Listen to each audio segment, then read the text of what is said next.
안녕하세요. 어드미션 마스터즈의 경험이 있는 탑 명문대 입학심사위원들과 함께 미국 대학 입시의 궁금증을 풀어가는 교육 컬럼니스트 진아킴입니다. 구독과 좋아요, 알림 설정은 영상 제작에 큰 힘이 됩니다.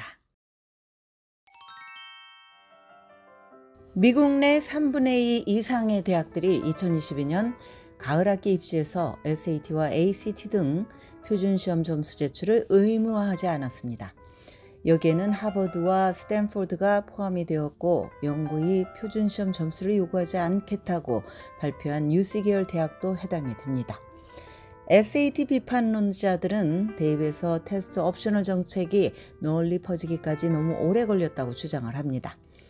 표준시험은 수년간 불충분하게 대표되는 소수개 그룹의 학생들에게 불리하다는 비판을 받아왔습니다.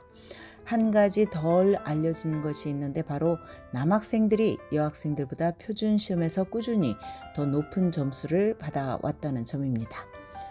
수십 년 전부터 이 같은 흐름이 지속되어서 여학생들이 대학에 진학을 하면 남학생보다 성적이 더 낮은 성적을 받을 것이라는 우려를 낳기도 했습니다.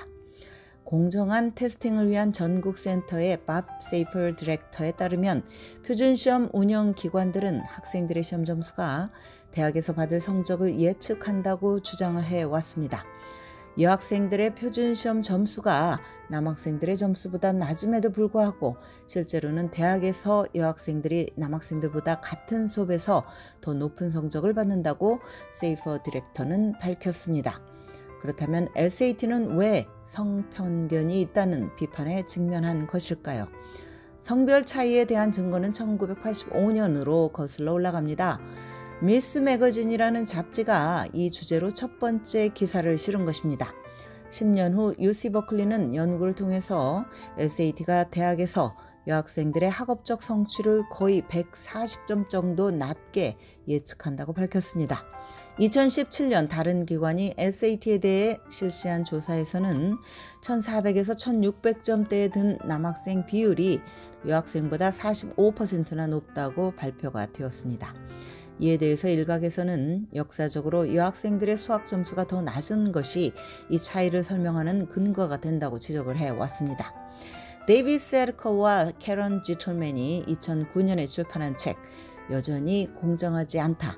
Still Failing at Fairness에 따르면 1967년 SAT 수학에서 남학생들이 여학생들보다 10점 더 높은 점수를 기록을 했습니다. 2020년 그 차이는 15점이었는데 역사적으로 가장 크게 점수 차이가 난 것은 41점이었습니다. 미스 매거진에서 처음 성별 차이에 대해 보고서를 낸 연구자인 필리스 로즈에 따르면 SAT 리딩에서도 종종 여학생이 남학생보다 낮은 점수를 받는다고 했습니다. 이에 비해서 여학생이 남학생보다 고득점을 한 것은 작문 섹션으로 지금은 없어졌습니다만 때로는 최고 14점이 더 높은 것으로 나타났습니다. 인종별로는 흑인과 라티노 학생들이 백인과 아시안 학생들보다 낮은 점수를 받는데 특히 수학 분야에서 차이가 큰 것으로 나타났습니다. 그렇다면 시험의 유형이 성별 간의 점수 차이의 원인이 되는 것일까? 일부 연구자들은 이 같은 격차에 대해서 표준시험이 정해진 시간 안에 치르는 형태라는 점, 그리고 멀티플 초이스 형태라는 점을 지적을 합니다. 2018년 교육연구자들이라는 논문은 전국의 800만 개 초등학교와 중학교에서 치러진 시험의 형태가 성별에 따른 점수 격차의 약 25%는 기여한다고 밝혔습니다. 앞서 언급한 세르커와 지틀맨의 저서에 따르면 남학생들은 멀티플 초이스 시험에 더 강합니다.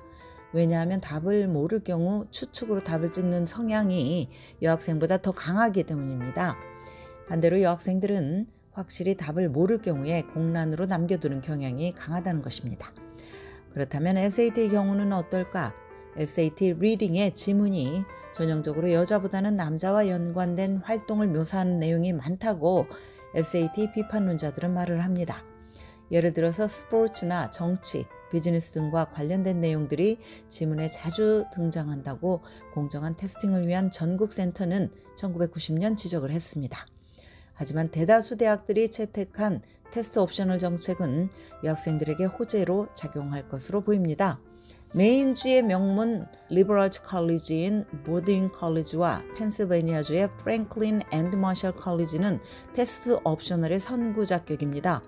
이들은 각각 1969년과 1992년부터 테스트 옵셔널 정책을 시작을 했습니다. 표준시험보다 고교 GPA가 대학에서의 학업적 성공을 훨씬 더 잘 예측한다고 이들 대학은 밝혔습니다. 지금까지 교육전문 컨설팅 그룹 어드미션 메서스 진아킴이었습니다.